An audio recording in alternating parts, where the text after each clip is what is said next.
A Kilgore family is asking for our prayers, and they have them after their son was sent to Poland because of the violence in Ukraine. KDK's Lauren Margolis tells us about this brave East Texas soldier and how his parents are feeling about the conflict.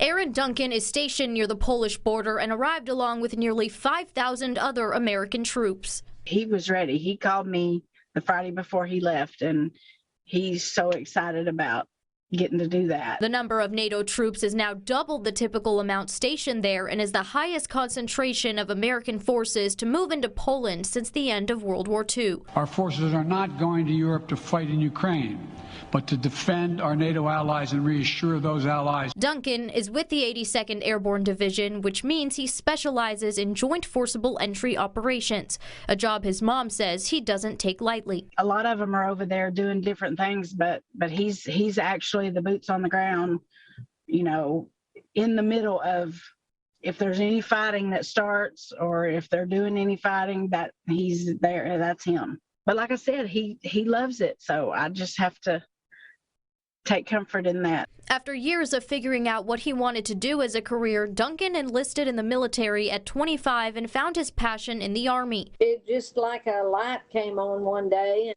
he thought, I need to do something that I can support my kids, even though he's not with them. His grandparents say one of the only things they can do now is pray for him and the other U.S. troops. Pray for them. They stay safe and get to come home to their family.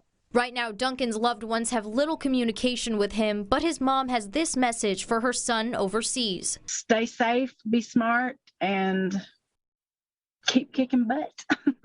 Lauren Margolis, KTK News.